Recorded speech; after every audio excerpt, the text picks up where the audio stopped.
Hello everybody and welcome back to the Ravenflight channel. If you enjoy today's video, be sure to leave a like and subscribe for more content like this.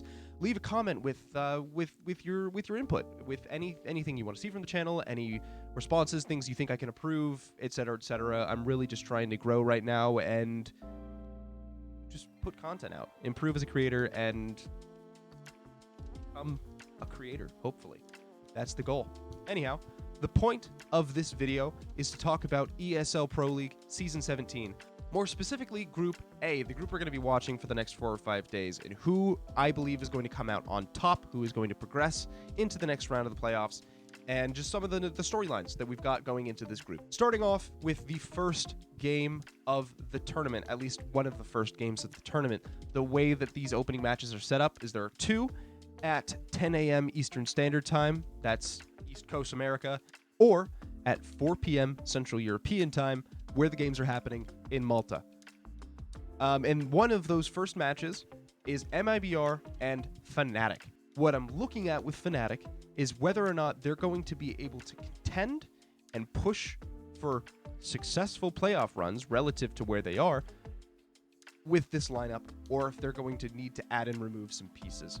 After winning Elisa Masters Espo at the back end of last year, they've really been kind of underwhelming. I thought at the time that that was going to be a tournament that really showed that they can compete at Tier 1, you know, really saying that we are way too good to be competing in this kind of tournament. We need to be competing at a higher level. And since then, they've just finished 9th, 12th at Katowice after losing to a underwhelming and unstable Vitality and a rising Complexity. So at least one of those they should have won, in my opinion. Complexity, I think they should have beaten. They've shown that they can compete before with that result at Elisa, and also at IEM Rio before that they did very, very well. But my question is whether or not they can replicate that, or like I said, whether or not they need to change some stuff in the team. The second team in this matchup is MIBR, of course. And what I'm really looking for is, can Insani and a resurgent Henny push this team into some sort of contention? Can they be a better team? Can they be anything more than the team right below Furia and kind of just a stepping stone for any team in any international tournament? They finished 3rd at the RMR closed qualifiers, only losing to Complexity, a team which they beat twice to qualify for IEM Rio. So it's not really a marker of where they are. They can compete with Complexity and really push themselves.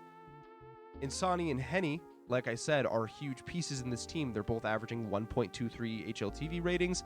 And my big question is whether or not they can maintain that form against international competition, or whether or not we'll see a pretty big drop-off. We saw Insani perform at Blast Spring Groups right when he joined the team. We'll see if if that is something he can actually continue to do at this tournament. The second of those first 10 a.m. matches is Outsiders and IHC. The thing I'm looking for here is similar for both teams, actually. I'm looking at 2 performances and questioning whether or not those were flukes, or whether or not they were flashes in the pan.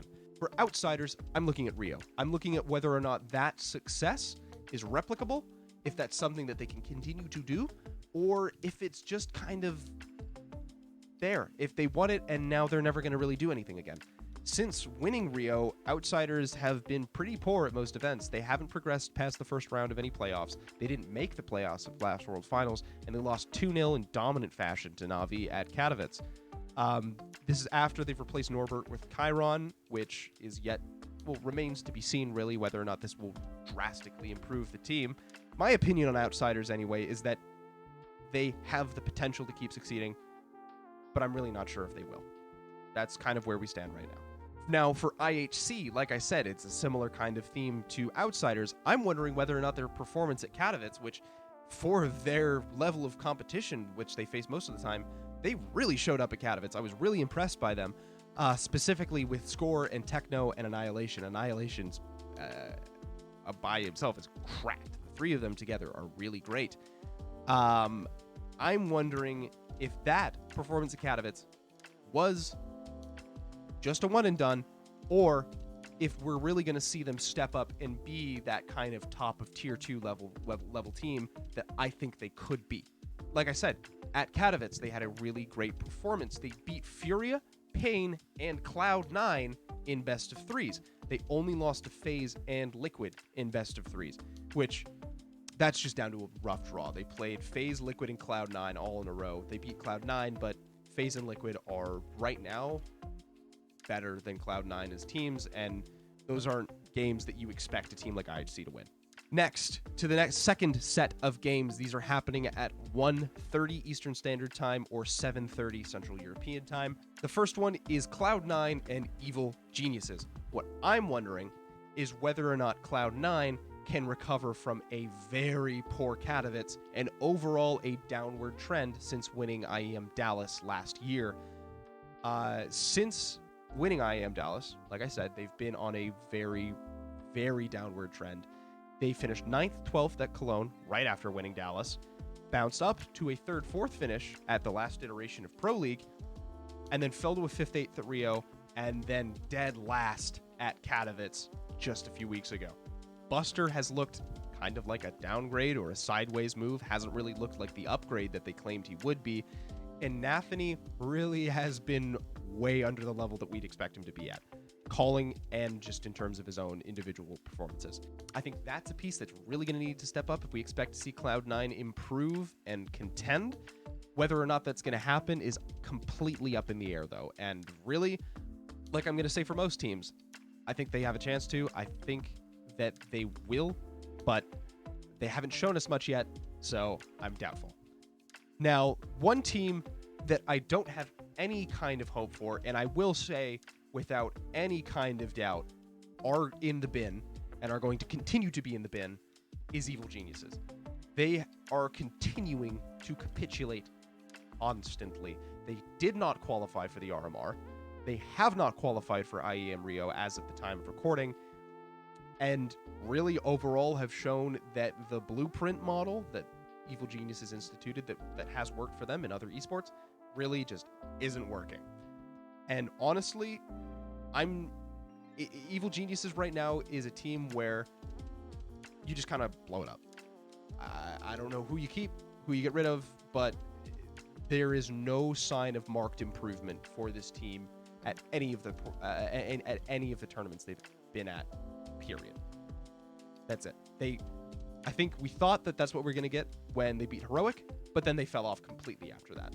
So that was a flash in the pan. Now, the last game that I'm going to talk about, it's the second of those second set of games, is G2 and Eternal Fire. And this is one I'm very excited for as a completely shameless G2 fan. What I'm going to talk about with G2 is very simple.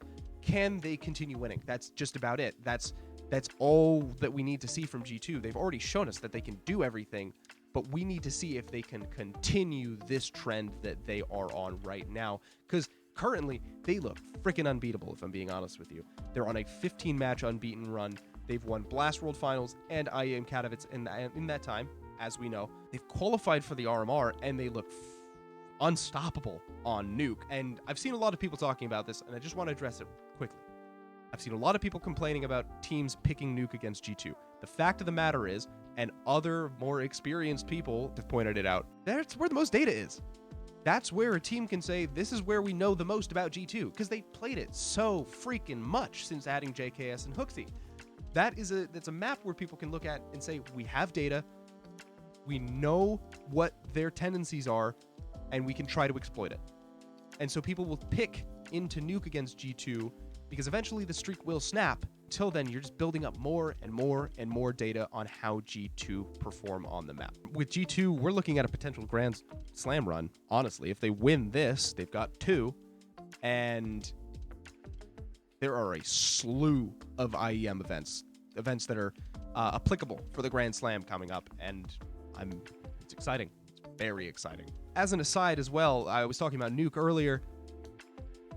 It's kind of a trend that we've seen with the best teams in the world, that they are the best Nuke teams in the world.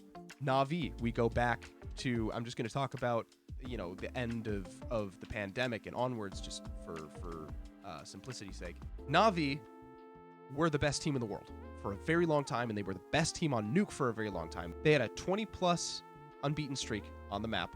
They were eventually beaten by Vitality, but they were incredible on the map. You move on to FaZe, similar results. They were incredible on the map. They beat Navi on it to win Cologne last year in probably the best match I have ever watched in my freaking life.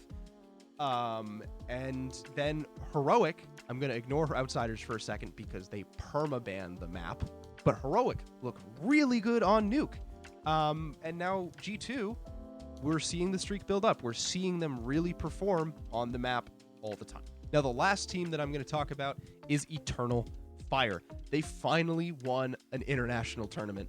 When Xantares first formed this team, we were talking, oh my gosh, his star power, and with some of the other guys they're going to get, they're going to be, you know, the top of the tier 2 scene. We might see them contend at some international lands. We haven't seen them do that until now. They've gotten rid of Woxic, and from the original lineup, they've gotten rid of a few other pieces. They brought people in, and they finally won a tournament. They won CCT Central Europe. They looked incredible doing it. Xantares and Emor were great. I think Xantares had a 1.28 HLTV rating, and Emor had a 1.19. They qualified for the RMR. They've won 12 of their last 16 matches, including 2 wins over Ents and a win over Bad News Eagles in best of 3s. They look like so much fun, and I'm really excited to see what they do with this event.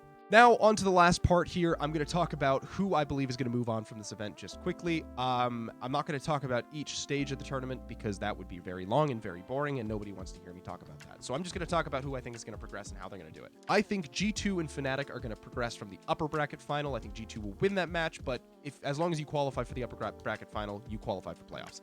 So G2 and Fnatic qualify through there with G2 winning. I think Cloud9 are going to beat IHC to progress and beat their Demons from Katowice in the lower bracket finals and progress through there. And then here's the hot take. I think IHC are going to beat Outsiders or any other team in the last chance finals to progress, because it's the first time Pro League is doing this. You have an upper bracket and then a lower bracket and then a last chance finals. I think they usually have done a Swiss Sage, but this is a lot of fun. I think brackets in tournament formats are a lot more fun than Swiss stages. So I'm excited. I think IHC are going to qualify for playoffs somehow. That's the hot take of the video. And on that bombshell, I'm going to leave you guys off. I'm going to be making content about each of the groups of Pro League, both just at the start and then at the end as well. And if there are any huge upset things, or if IHC qualify for playoffs, if they beat G2 or something, I'll make a video about that, obviously. But for now, that's where we're going to end off. I hope you guys enjoyed. I'll see you next time. Bye-bye.